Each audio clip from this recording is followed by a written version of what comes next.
மளமளவென்று சின்ன சின்ன குச்சிகள், சின்ன சின்ன வைக்கோல்கள் கூட்டின் உட்புறத்தில் தன் செல்ல குஞ்சு சுகமாய் வளர வெள்ளை நிற பஞ்சுகள் என வேகமாய் கூட்டை கட்டி முடித்தது ப்ளூ நைட்டிங்கேல்.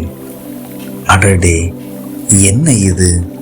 என் கூற்றுக்கு நேராய் உள்ள உயர்ந்த கட்டிடம் ராஜாவின் அரண்மனையா என வியர்ந்து பார்த்தது நமதருமை நைட்டிங்கேல்.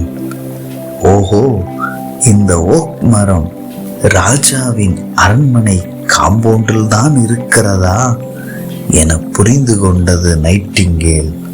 ரொம்பவும் நல்லதுதான். அரண்மனை சுற்றி வீரர்கள் பாதுகாப்பாய் இருக்கும் இடத்தில் நம் வீடு இருப்பது ரொம்பவும் நல்லதுதான் என மகிழ்ச்சி கொண்டது நம்முடைய நைட்டிங்கேல். அந்த முதல் ராத்திரியில் தன் கூட்டில் தூங்குவதற்கு நைட்டிங்கேல் தயாராகிய நேரத்தில் ஓர் அதிர்ச்சியான காட்சி காத்திருந்தது. இரவு 7 மணி. தன் கூற்றுக்கு நேராயிருந்த 3ஆம் மாடி படுக்கை அறைக்குள் ராஜா உள்ளே நுழைந்தார். சோர்வுடன் படுக்கையில் சாய்ந்தார்.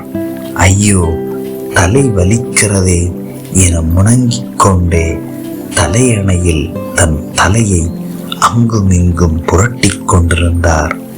வாசலில் நின்று கொண்டிருந்த சேவகர்கள், பாவம் ராஜா, இரவு வந்து விட்டாலே தலைவலியும் வந்துவிடும். இன்னும் எத்தனை நாள்தான் இந்த தலைவலி அவருக்கு இருக்க போகிறதோ என்றெல்லாம் பேசிக்கொண்டதை ப்ளூ நைட்டிங்கேல் கேட்டது.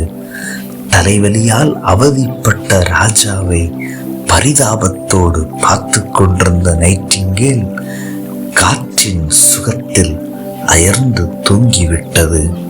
அதிகாலமே பறந்து சென்று இரை தேடிவிட்டு மாலை 6 மணிக்குதான் வீடு திரும்பும் ப்ளூ நைட்டிங்கேல் அன்று வெள்ளிக்கிழமை மதியமே வீடு திரும்பிவிட்டது.